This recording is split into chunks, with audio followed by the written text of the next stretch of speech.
Hello everyone, मैं रवि कुमार फिर से आपका एक बार स्वागत करता हूं आपके यूट्यूब चैनल RGV ITI में, जिसके माध्यम से हम लोग एंटिटी से रिलेटेड कोर्सेज के बारे में डिस्कशन कर रहे हैं। तो आइए, हम लोग का जो टॉपिक जो चल रहा है, हम लोग का जो पेपर चल रहा है, पेपर 3 चल रहा है ना, विद्यालय संगठन।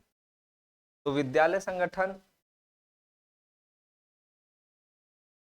संगठन में हम लोग क्या है कि आज हम लोग विद्यालय संगठन के अंदर जो पढ़ने वाले हैं, जो टॉपिक जो हमारा आज का होने वाला है वो है विद्यालय के अभिलेख के बारे में। मतलब स्कूल्स के अंदर जो भी रिकॉर्ड्स होते हैं, जो भी डॉक्यूमेंट्स होते हैं वहाँ, जो भी एक्सपेंसेस हैं, जो भी फीस स्ट्रक्चर्स हैं, इन सब का जो भी रिकॉर्ड होता है उसके विषय में आज हम लोग जानेंगे कि किस प्रकार से रिकॉर्ड का क्या महत्व है किसी भी स्कूल में, क्या उसका इम्पोर्टेंस है।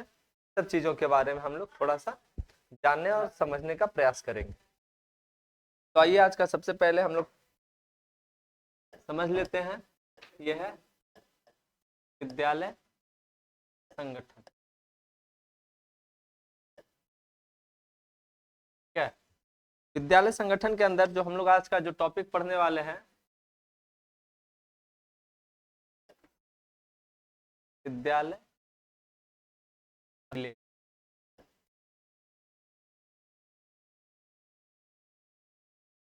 यह है पेपर थर्ड है, और आज का ये हमारा टॉपिक है स्कूल रिकॉर्ड्स।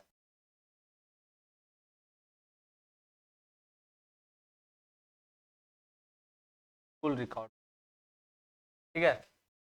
तो देखिए, विद्यालय अभिलेख के अंदर सबसे पहले हम लोग चर्चा करेंगे कि अभिलेख में ऐसे कौन कौन से अभिलेख हो सकते हैं इसकी आवश्यकता विद्यालय को होती है। ऐसे कौन कौन से रिकॉर्ड्स हो सकते हैं जिसकी आवश्यकता विद्यालय को होती है, ठीक है। तो आइए नेक्स्ट पेज पे चलते हैं और वहां से हम लोग जानने का प्रयास करते हैं कि कौन कौन से ऐसे रिकॉर्ड्स हैं जो विद्यालय के लिए उपयोगी हैं और इम्पोर्टेंट हैं।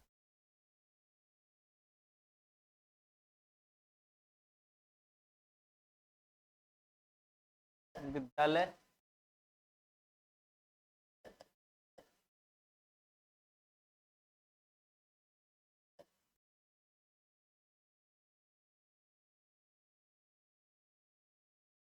आवश्यक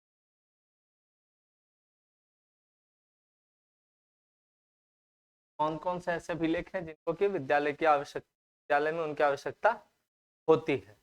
तो सबसे पहले क्या है कि राज्य का जो कानूनी आवश्यकता है ना, राज्य का जो भी कानून है उसके लिए इसके रिकॉर्ड्स की आवश्यकता होती है, ठीक है। फर्स्ट है यहाँ पे राज्य की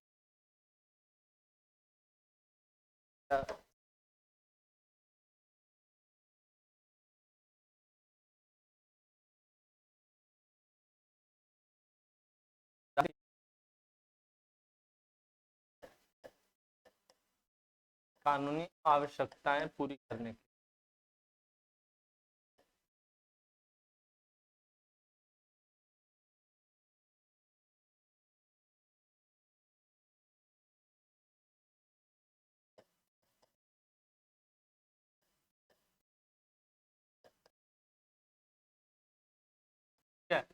क्या है विद्यालय अभिलेख की आवश्यकता होती है, कहा राज्य की जो भी कानूनी आवश्यकताएं हैं उसको पूरे करने के लिए क्या आवश्यकता होती है। सरकार को कभी भी किसी तरह का ये चाहिए, रिकॉर्ड चाहिए, तो उसमें क्या आवश्यकता पड़ती है। दूसरा क्या है, निर्देशक कार्यक्रम का मूल्यांकन में, ठीक है। दूसरा है निर्देशक कार्यक्रम का मूल्यांकन करने में। आखिर भाई, कोई भी कार्यक्रम है तो किस तरीके से उसको गाइड किया गया, किस तरीके से वो हुआ, उसका क्या है इवेल्युएशन में, है ना, तो इवेल्युएट कैसे करेंगे, उसमें इसकी आवश्यकता होती है। तीसरा जो है आर्थिक, ठीक है ना। यहाँ आर्थिक से क्या है कि क्या इनकम है स्कूल्स में, स्कूल के अंदर क्या इनकम है और क्या एक्सपेंस है, ठीक है, उससे रिलेटेड। तो क्या है, आर्थिक आवश्यकताओं के बजट के बारे में व्याख्या तैयार करने में, आर्थिक बजट, शॉर्टकट में लिख देते हैं, आर्थिक बजट की व्याख्या तैयार करने में। रिकॉर्ड अगर आपके पास है तो ये सब चीजें आप कर सकते हैं। क्या कम है और क्या एक्सपेंस है, उसके बीच में क्या है जो रिकॉर्ड हम लोग बना के दे सकते हैं। अगर ऐसा होता है सरकारी विद्यालय के अंदर, क्या होता है कि सरकार कई बार रिपोर्ट मांगती है कि आखिर यहाँ से जो भी बजट गवर्नमेंट के यहाँ से पास हुआ, क्या उसका यूज हुआ, कितना उस पैसे का यूटिलाइजेशन हुआ, तो उन सब का खर्च का ब्यौरा मांगती है कि कितना पैसा आपने विड्रॉ किया है, कितना एक्सपेंस किया है, इन सब चीज़ों का डिटेल देना पड़ता है अक्सर शिक्षक, खास करके प्रधानाध्यापक को। ये हो गया। फिर चौथा क्या है कि विद्यार्थियों के माता पिता को रिपोर्ट देना होता है।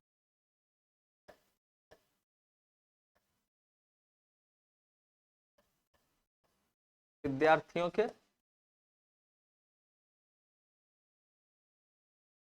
माता पिता को रिकॉर्ड देना,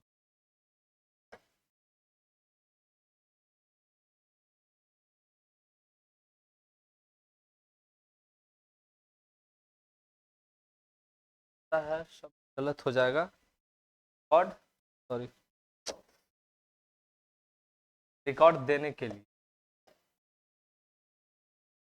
है ना। क्या है कि जो भी स्टूडेंट आपके यहाँ पढ़ रहा है उसका क्या है, उसका कभी कभी रिकॉर्ड उनके गार्जियंस आपसे मांग लेते हैं कि हाँ बताइए हमारे जो भी हमारे बच्चे आपके यहाँ जो पढ़ रहे हैं उसका क्या प्रोग्रेस है, क्या कर रहा है, नहीं कर रहा है, या फिर ऐसा है कि स्कूल चेंज करना होता है। जैसे हमारे यहाँ स्कूल 3 पार्ट्स में डिवाइडेड होता है ना, प्राइमरी, मिडिल और सेकेंडरी, अब तो हायर सेकेंडरी भी। तो एक स्कूल से दूसरे स्कूल्स में जाने के दौरान क्या होता है कि इन रिकॉर्ड्स की आवश्यकता होती है कि किस प्रकार से उनको ये किया जाए, उनको टीसी वगैरह बना के दिया जाए, या ये सब चीज़ें तैयार करके कि कब हमारे स्कूल्स में, स्कूल के अंदर वो एडमिशन लिया, कब वो जा रहा है, ये सब चीज़ें जब गार्जियन को देना होता है तो ये सब चाहिए। या रिपोर्ट शब्द हटा के यहाँ रिकॉर्ड शब्द हटा के यहाँ पे रिपोर्ट शब्द ऐड करते थे, ये ज़्यादा थोड़ा सा तार्किक लगेगा, तर्क संगत लगेगा रिपोर्ट देने में, ठीक है। तो ये सब आवश्यकताएं थी, विद्यालय अभिलेख की आवश्यकता थी, ठीक है। अब क्या है, अब हम लोग इसमें पढ़ने वाले हैं, तो इसी के अंदर जो एक और जो पॉइंट होने वाला है हमारा वो है के अंदर जो अब हम लोग जो नेक्स्ट पॉइंट पढ़ने वाले हैं वो है स्कूल अभिलेख के लाभ, ठीक है। School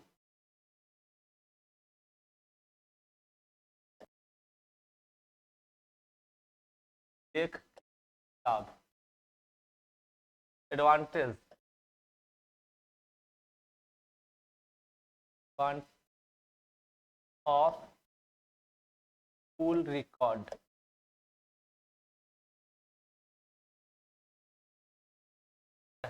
advantage of school record. क्या क्या एडवांटेज हैं उसको जरा सा हम लोग देखते हैं, ठीक है। तो फर्स्ट, क्या इसका एडवांटेज है, स्कूल में अगर किसी भी चीज का रिकॉर्ड रखा गया है तो उसका क्या एडवांटेज है, उसका क्या लाभ है। तो सबसे पहला लाभ क्या है कि अभिलेख स्कूल के लिए क्या होता है, सहायक होता है। सबसे पहला बेनिफिट स्कूल को ही होता है इससे, लेख के लिए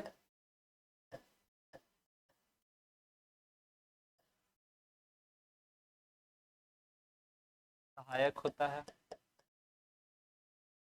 दूसरा क्या है इसमें, है ना, अगर रिकॉर्ड्स है तो वो स्कूल को सपोर्ट ही करेगा, वो तो नुकसान नहीं होना है। दूसरा, यह कक्षा में अध्यापक की सहायता करता है। क्या है, कक्षा में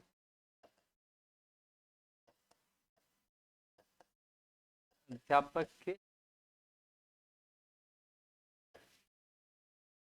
सहायता करता है, ठीक है।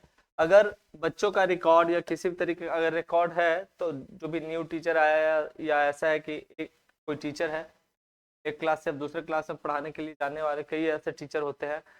तो टीचर्स का भी ग्रुप को कई पार्ट्स में बांट दिया जाता है, जैसे कि अपर क्लास के अलग टीचर्स होते हैं, बीच वाले क्लास के टीचर्स अलग होते हैं और नीचे के क्लास के टीचर्स अलग अलग होते हैं।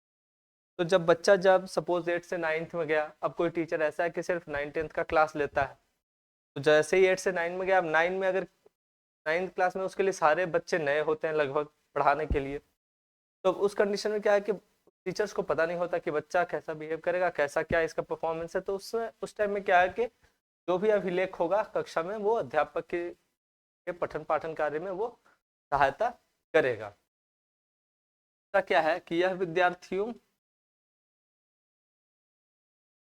यह अगर रिकॉर्ड है तो यह विद्यार्थियों के लिए भी सहायक होता है, विद्यार्थियों के लिए सहायक होता है। अगर रिकॉर्ड है तो जाहिर सी बात है कि बच्चों के लिए भी अच्छा ही होगा। ठीक है, अब ये हो गए कि अभिलेख के लाभ। अब इसका क्या है कि इसको रखने की क्या सावधानियां, ऐसा नहीं कि सिर्फ रिकॉर्ड्स रख लिए और हो गया।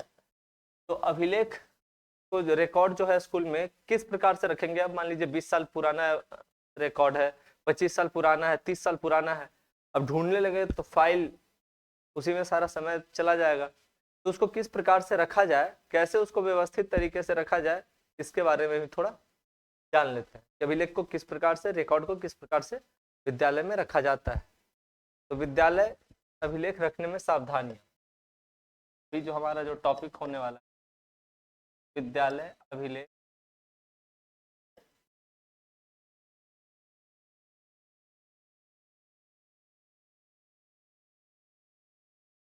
सावधानियां।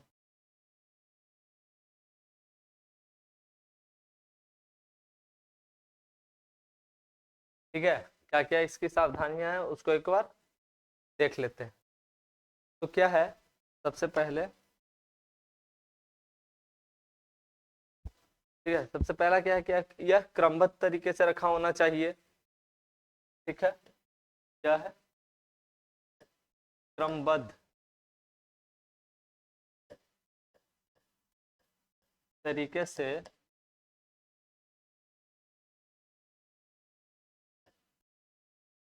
रखा होना,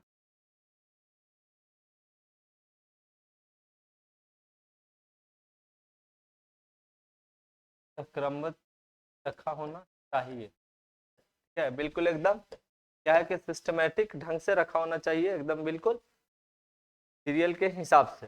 दूसरा क्या है कि स्कूल में रजिस्टरों की सूची होनी चाहिए कि कौन कौन से रजिस्टर आपके पास है, की सूची होनी चाहिए स्कूल में। रजिस्टरों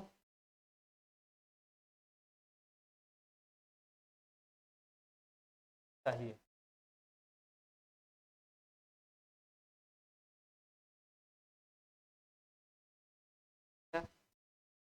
रजिस्टर की सूची होने से क्या होगा कि कोई भी रजिस्टर है या नहीं है, कौन सा किस चीज का रजिस्टर है, वो पता चल जाएगा, ढूंढने में आसानी हो जाएगी।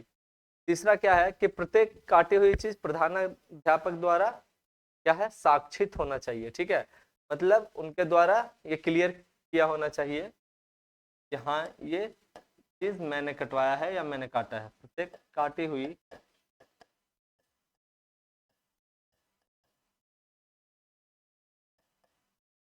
चीजों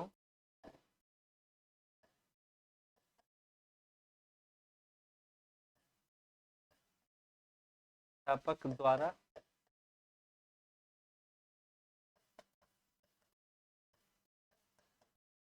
साक्षित चाहिए। ठीक है, मतलब ये जो हेडमास्टर हैं, प्रिंसिपल हैं, वो इस बात को वेरीफाई करके रखें कि हाँ ये कटिंग मेरे इंस्ट्रक्शन पे की गई है या ये जो कटिंग है उसको मैंने वेरीफाई कर दिया है।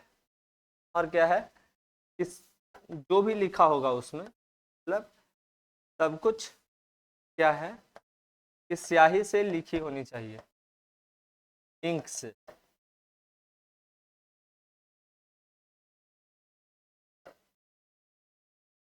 सारे रिकॉर्ड्स क्या है, इंक से लिखे होने चाहिए, ऐसा नहीं कि पेंसिल से लिख दिया कि बाद में जिसका मर्जी आए वो उसको चेंज कर दे। तो ये चीज़ें नहीं होनी चाहिए, ठीक है। तो ये थी ये अभिलेख को रखने वाली सावधानियों के बारे में हम लोग देख रहे थे कि अगर आप विद्यालय के अंदर कोई भी अगर रिकॉर्ड्स रख रहे हैं तो उसमें कौन कौन सी आपको सावधानियां बरतनी चाहिए। ये तो हो गया। अभी क्या है, अब हम लोग देखेंगे कि ऐसे कि कुछ महत्वपूर्ण स्कूल अभिलेख के बारे में, ठीक है। विद्यालय के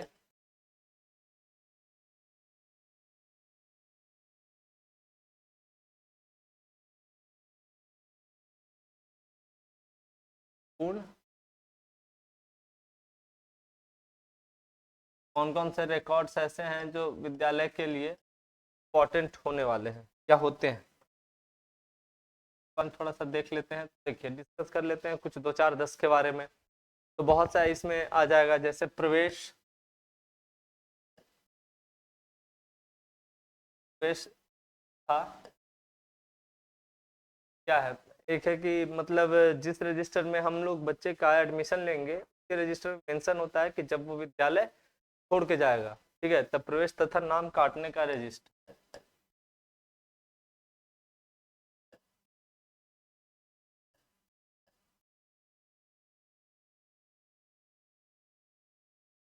और कौन से हम लोग रख सकते हैं, तो बहुत से ऐसे हैं, जैसे उपस्थिति रजिस्टर हो सकता है,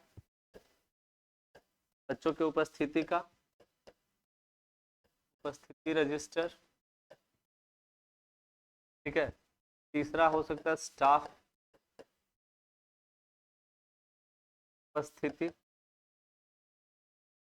रजिस्टर,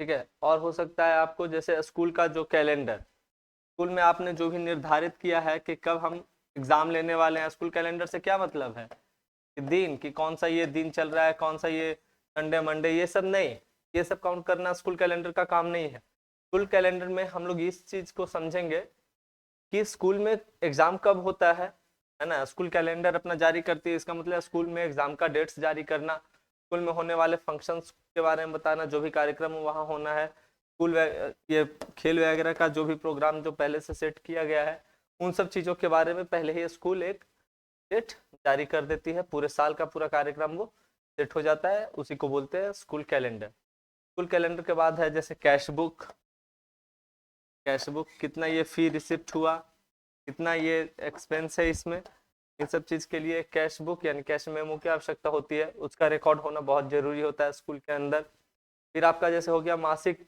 प्रगति रिपोर्ट, मंथली प्रोग्रेस रिपोर्ट इसको बोल सकते हैं। तो मासिक प्रगति रिपोर्ट भी स्टूडेंट्स का होना चाहिए। इससे क्या होता है कि इससे बच्चों के डेवलपमेंट के बारे में इजीली समझा जा सकता है, बच्चों के क्या है मानसिक स्थिति या उनकी एक्टिविटीज को इससे नोट किया जाता है और इसके अकॉर्डिंग उनको सपोर्ट करने में ये हेल्प करता है। उसके बाद हो जाता है आपको लड़कों के फंड का रजिस्टर।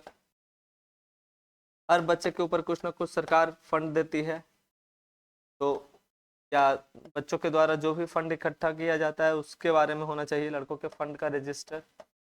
कई विद्यालय में ऐसी व्यवस्था है जहाँ के बच्चे किसी न किसी चीज के लिए सारे बच्चे मिलके कुछ कंट्रीब्यूट करते हैं, 5 रुपया या 10 रुपया का कुछ ऐसा कंट्रीब्यूशन का सिस्टम होता है, और उसके माध्यम से बच्चे क्या है एक फंड क्रिएट करते हैं। तो उसका एक रजिस्टर होना चाहिए, उसका रिकॉर्ड होना चाहिए, ताकि उनके फंड जो भी वो फंड के लिए जिस काम के लिए वो फंड अपना इकट्ठा कर रहे हैं उसका रिकॉर्ड सही से रहे और उनके पैसों में हेरफेर ना हो।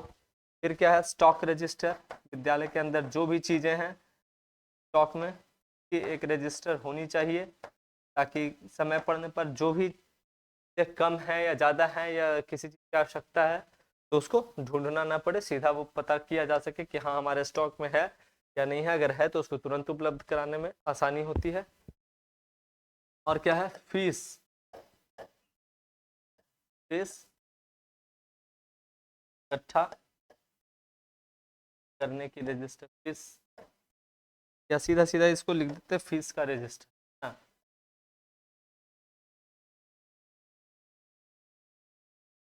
का कि किस बच्चे का कि कैसा मतलब कितना कलेक्ट हुआ, किस मंथ हुआ, नहीं हुआ, इन सब चीज़ों के बारे में। और खास करके इस तरीके के रजिस्टर्स प्राइवेट संस्थानों में, प्राइवेट जो भी शिक्षण संस्थान है उसमें इस तरीके का रजिस्टर देखने के लिए मिलता है। तो ये था आज का विद्यालय एवं संगठन में आज का टॉपिक, विद्यालय अभिलेख यानी स्कूल के रिकॉर्ड्स के बारे में। इन सभी रिकॉर्ड्स के बारे में जो भी मैंने आज आपको जानकारी दी, अगर आप विद्यालय से जुड़ने वाले हैं या विद्यालय में आप शिक्षण का कार्य करने जाते हैं, टीचिंग करने जाते हैं, तो उसमें क्या है कि ये सारी चीज़ें, ये सारी जानकारियाँ आपके लिए बहुत इंपॉर्टेंट है और एग्जाम के पॉइंट ऑफ व्यू से भी ये चीज़ काफ़ी इंपॉर्टेंट हो जाता है। उम्मीद करते हैं कि आप लोग इसको बहुत ही बारीकी से, सावधानी से और शांतिपूर्वक आप इस वीडियो को देखे होंगे और समझने का प्रयास किए होंगे। तो वीडियो को लाइक, शेयर और सब्सक्राइब करना ना भूलें। Thank you.